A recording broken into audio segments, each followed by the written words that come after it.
आज हम बात करेंगे कि मंदिर में रखा लोटा जल क्यों इतना महत्वपूर्ण है और उसे किस सही तरीके से उपयोग में लाना चाहिए। साथ ही हम ये भी जानेंगे कि मंदिर में लोटा किस धातु का होना चाहिए, क्या पीतल, तांबा या कुछ और। कई लोग इस बारे में अनजाने में गलतियां कर देते हैं और बाद में उन्हें पछताना पड़ता है। इस वीडियो में हम आपको बताएंगे कि इन गलतियों से कैसे बचें, क्योंकि इससे नुकसान हो सकता है। मंदिर में एक लोटा जल हमेशा सही तरीके से रखना चाहिए। अब बात करते हैं घर के दीपक की। क्या आपको तांबे, लोहे, पीतल, कांसे, स्टील या मिट्टी का दीपक रखना चाहिए? सही दीपक का चुनाव न करने पर भी घर में परेशानियां आ सकती है और दीपक की बाती का चुनाव भी जरूरी है। क्या कच्चा कलावा ठीक है या फिर रुई का या सूती धागा सही रहेगा? इन छोटी छोटी बातों से पितृदोष, शनि दोष, काल सर्प दोष या गरीबी जैसी समस्याएं हो सकती हैं। दोस्तों, यदि आप इस वीडियो को बीच में छोड़ने का सोच रहे हैं तो आप अभी छोड़ सकते हैं, लेकिन कृपया ध्यान रखें, अगर आप लक्ष्मी माता का अपमान करते हैं तो ये आपके लिए शुभ नहीं रहेगा। अब बहुत से लोग ये सवाल पूछते हैं कि मुख्य द्वार पर जल छिड़कने का सही समय और तरीका क्या है। क्या इसे स्नान के बाद करना चाहिए या बिना स्नान के भी किया जा सकता है? और क्या झाड़ू लगाने से पहले जल छिड़कना चाहिए या बाद में?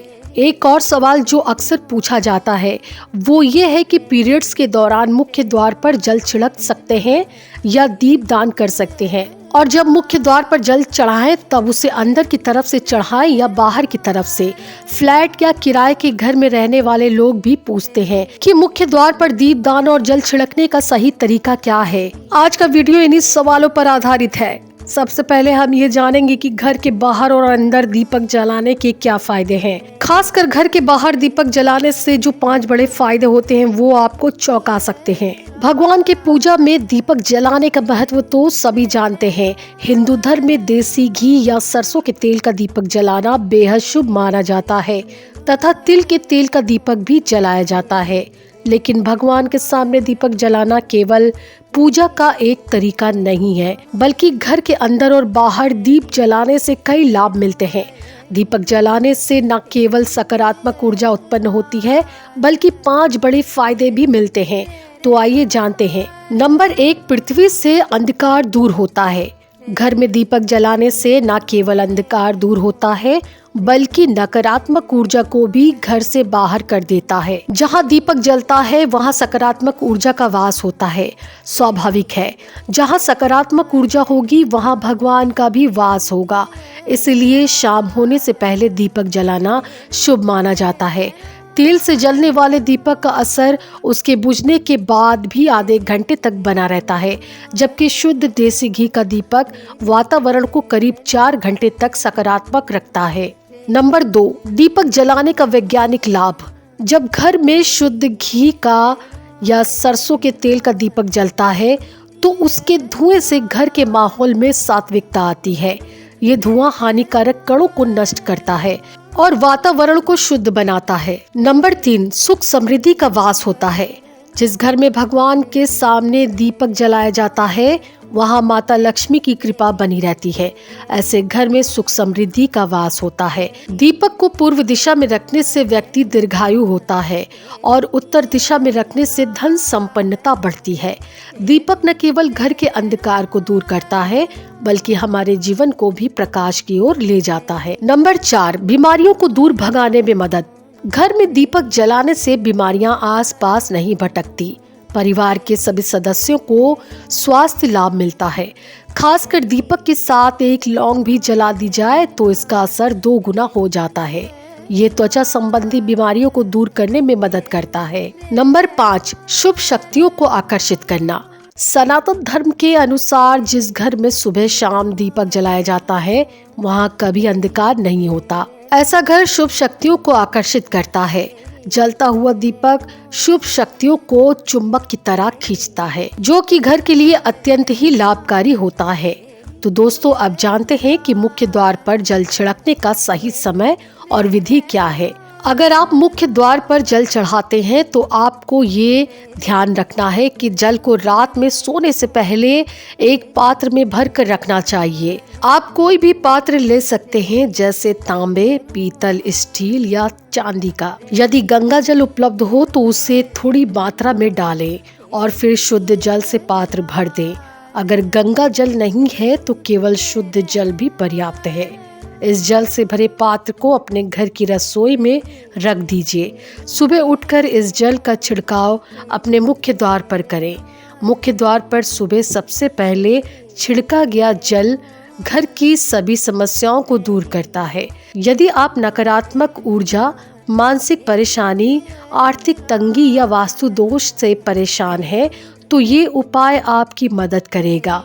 रसोई में रखा जल मुख्य द्वार पर छिड़कने से आपके घर की परेशानियां समाप्त हो सकती है। ये उपाय न केवल वास्तु दोष और पितृदोष को समाप्त करता है, बल्कि तंत्र मंत्र और बुरी प्रभाव को भी खत्म करने में सहायक है। इस उपाय को नियमित करने से घर में सुख समृद्धि बनी रहती है और बीमारियों से भी मुक्ति मिलती है। आपको ये जल सूर्योदय से पहले मुख्य द्वार पर छिड़कना चाहिए। अगर सूर्योदय के बाद आप मुख्य द्वार को अन्य जल से धोना चाहते हैं तो ये कोई समस्या नहीं है, लेकिन ये विशेष जल सूर्योदय से पहले ही छिड़क देना चाहिए। अब कई लोग पूछते हैं कि क्या ये जल छिड़कने से पहले स्नान करना जरूरी है या बिना स्नान के भी किए जा सकते हैं। देखिए, जो जल हम सुबह मुख्य द्वार पर छिड़कते हैं वो एक महत्वपूर्ण उपाय है। इसे स्नान करने के बाद करना आवश्यक नहीं है। सुबह जल्दी उठें, सबसे पहले रसोई में जाएं और पहले से रखे जल को लेकर मुख्य द्वार पर जाएं। मुख्य द्वार खोलें और इस जल का छिड़काव करें। जल छिड़कते समय अपने पितरों और माँ लक्ष्मी का ध्यान जरूर करें। ऐसा कहा जाता है कि सुबह सुबह माँ लक्ष्मी हर घर के द्वार पर आती हैं। जिन घरों के द्वार खुले होते हैं और जहाँ जल का छिड़काव किया गया होता है, वहाँ माँ लक्ष्मी प्रवेश करती हैं। जल छिड़कते समय माँ लक्ष्मी से प्रार्थना करें, हे माँ लक्ष्मी, कृपया आप मेरे घर प्रवेश करें। मैं आपका स्वागत करने के लिए तैयार हूँ। इसके बाद पितरों का ध्यान करें, क्योंकि घर की दहलीज को पितरों का वास स्थान माना जाता है। जब आप दहलीज पर जल छिड़कते हैं तो पितर प्रसन्न होते हैं और उनका आशीर्वाद आपको मिलता है। स्नान करने की आवश्यकता नहीं है, आप बिना स्नान किए भी ये कार्य कर सकते हैं। अब आपके अगले प्रश्न की बात करें, क्या जल का छिड़काव झाड़ू लगाने से पहले करना चाहिए या पहले? इसका उत्तर ये है कि सुबह उठने के बाद सबसे पहले कार्य जल का छिड़काव करना चाहिए। इसके बाद आप झाड़ू लगा सकते हैं। सुबह उठते ही बिस्तर पर बैठकर अपने दोनों हथेलियों को देखें और माँ लक्ष्मी का ध्यान करें। यदि चाहे तो निम्न मंत्र का उच्चारण कर सकते हैं। फिर दोनों हाथ जोड़कर देवी देवता को प्रणाम करें। इसके बाद हाथ से धरती को स्पर्श करके प्रणाम करें और धीरे से अपना दाहिना पांव जमीन पर रखें। फिर रसोई में जाकर जल लें और मुख्य द्वार पर जल छिड़के। जल छिड़कते समय माँ लक्ष्मी और पितरों का ध्यान अवश्य करें। उसके बाद आप अपने घर के अंदर आकर अपनी दिनचर्या जैसे झाड़ू लगाना, स्नान करना आदि कर सकते हैं। अब कुछ लोगों का सवाल होता है, क्या जल छिड़कने के बाद मुख्य द्वार की सफाई की जा सकती है? तो हाँ, आप ऐसा कर सकते हैं।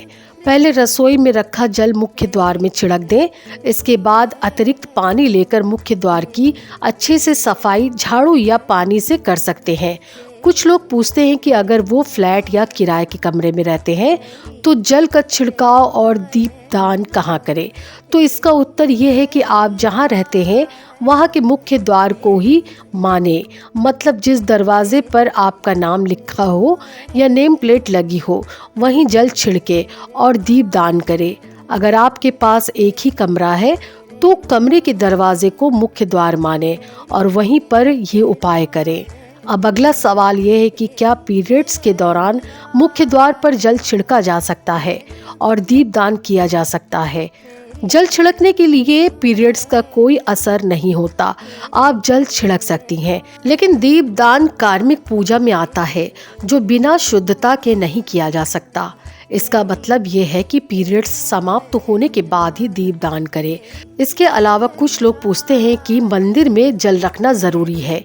या नहीं, और रखा हुआ जल क्या करना चाहिए। तो शास्त्रों के अनुसार घर के मंदिर में 1 लोटा जल रखना बहुत जरूरी है। जल ऊर्जा को संचित करता है। जब आप पूजा करते हैं, मंत्र जाप करते हैं या भगवान से प्रार्थना करते हैं, तो इन सभी की ऊर्जा उस जल में समाहित हो जाती है। यही कारण है कि मंदिर में जल रखना आवश्यक है। सुबह की पूजा के दौरान 1 लोटा जल मंदिर में रखें और दीपक जलाएं। ये अग्नि और जल के संतुलन का प्रतीक है। पूजा के बाद इस जल का उपयोग शुभ कार्यों में करें, जैसे पौधों में डालना या घर में छिड़काव करना। ये सकारात्मक ऊर्जा को बढ़ाता है। सुबह की पूजा के समय हम मंदिर में जल रखते हैं। अगली सुबह जब आप पूजा करने जाते हैं, तब सबसे पहले उस जल का उपयोग करें। आप पूरे घर में उस जल का छिड़काव कर सकते हैं। ये जल आपके घर को शुद्ध करता है, क्योंकि ये सकारात्मक ऊर्जा से भरा होता है। इससे कई बीमारियां भी दूर हो जाती हैं और घर में नकारात्मक ऊर्जा का प्रवेश नहीं होता। अगर आप नियमित रूप से इस जल का छिड़काव करते हैं, तो आपके घर की समस्याएं धीरे धीरे दूर हो जाती हैं। कभी कभी लोग ये शिकायत करते हैं कि दवाइयाँ असर नहीं करती। ऐसे में अगर दवाइयों के साथ साथ रोगी को इस जल से पानी दिया जाए, तो दवाइयाँ जल्दी असर करने लगती है। इस तरह अगर परिवार में कलह और झगड़े रहते हैं, तो परिवार के सभी सदस्य इस जल को थोड़ा थोड़ा पी सकते हैं। इससे धीरे धीरे सकारात्मक विचारों का प्रवाह शुरू होता है और घर में शांति और समन्वय आता है। अगर आपका कोई व्यापार है या दुकान है, तो इस जल का थोड़ा सा छिड़काव वहाँ भी करें। ये आपके व्यापार को सफल बनाता है और किसी भी तरह की परेशानी से बचाता है, क्योंकि ये जल बेहद सकारात्मक ऊर्जा से भरा होता है। अब बात करते हैं कि मंदिर में जल क्यों रखा जाता है। जल को अमृत माना जाता है। ये देवी देवताओं के लिए विशेष महत्व रखता है। मंदिर में 1 लोटा जल रखना उतना ही आवश्यक है जितना कि आप रोजाना भोजन करते हैं। जब हम भगवान की पूजा करते हैं, तो तांबे या पीतल के पात्र में 1 लोटा जल जरूर रखना चाहिए। ये जल एक सागर की तरह होता है और हमारे जीवन के दुखों को समाप्त करने में मदद करता है।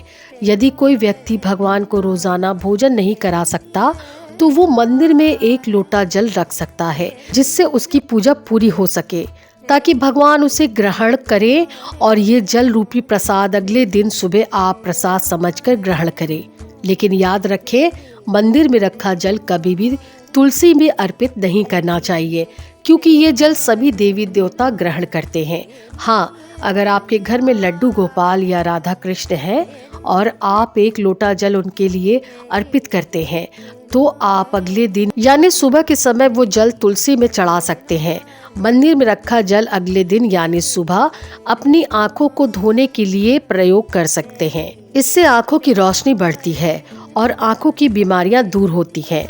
शास्त्रों के अनुसार जो लोग मंदिर में 1 लोटा जल भर के नहीं रखते, उनके घर में अकाल पड़ जाता है, घर की स्थिति खराब हो जाती है, परिवार में मुसीबतें आ जाती हैं और गरीबी का सामना करना पड़ता है। आप चाहे तो 1 लोटा जल में फूल आदि डालकर रख सकते हैं, जो बहुत ही शुभ माना जाता है। मंदिर में रखा जल का एक उपयोग ये भी है कि इसे रसोई में खाना बनाने में या पीने में भी प्रयोग कर सकते हैं। लेकिन ये जल तभी इस्तेमाल करें जब आपके घर में सात्विक भोजन बनता हो। अगर लहसुन या प्याज का इस्तेमाल होता है, तो इस जल का प्रयोग खाना बनाने में ना करें। इस जल को सदस्य के सभी लोग थोड़ी थोड़ी मात्रा में पी सकते हैं और बचा हुआ जल आप घर के पौधों में डाल सकते हैं। ये जल व्यर्थ नहीं होता। इसके बहुत सारे उपयोग होते हैं। अगर हम सही तरीके से इसका प्रयोग करें, तो ये हमारे जीवन की परेशानियों को सुलझा सकता है।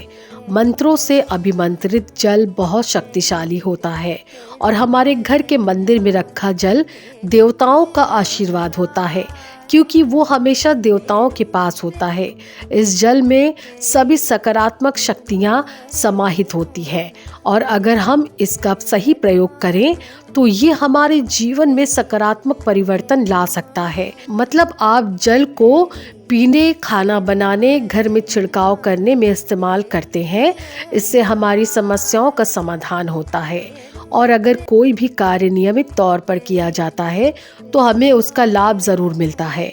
कभी कभी करेंगे तो उतना लाभ दिखाई नहीं देगा, लेकिन अगर आप नियम बना लें कि हर रोज इसी जल से घर में छिड़काव करना है, घर के हर व्यक्ति को थोड़ा थोड़ा पीने के लिए देना है, बचा हुआ जल पौधों में डालना है, दुकान पर छिड़कना है तो व्यापारिक स्थल पर छिड़काव करना है, बच्चों की किताबों और तिजोरी में छिड़काव करना है, तो आपको निश्चित ही चमत्कार देखने को मिलेगा।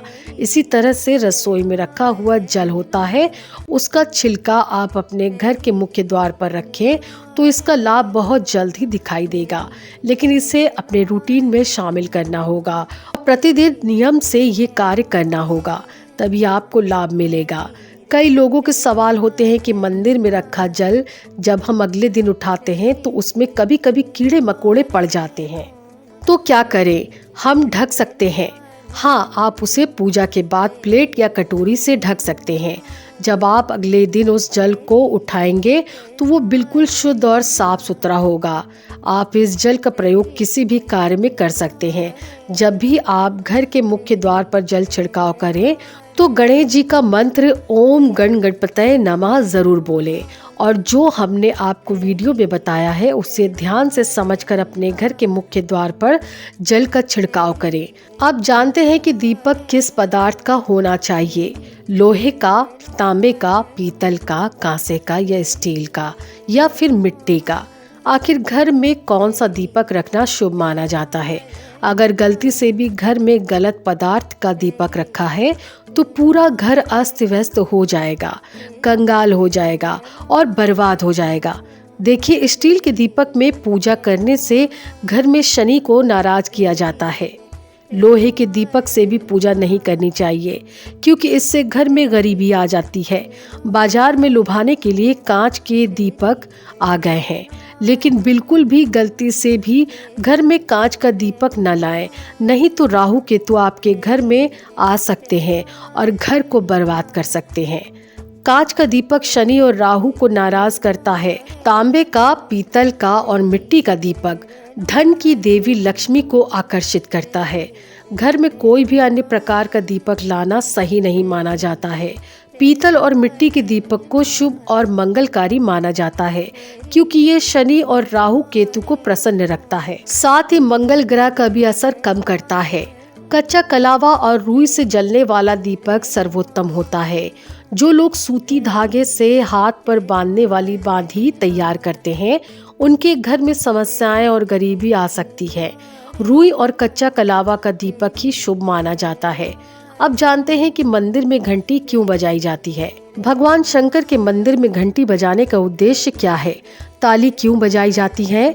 शास्त्रों के अनुसार जब भी आप मंदिर या घर में घंटी बजाते हैं तो शिव महापुराण, लिंग पुराण और विष्णु पुराण में कहा गया है कि घंटी का नाद करते ही जितने तीर्थ हैं, साधक जो साधना कर रहे हैं, जप और तप हो रहे हैं, जितने दान किए जा रहे हैं, उन सभी पुण्यों का फल उस समय आपके खाते में जमा हो जाता है।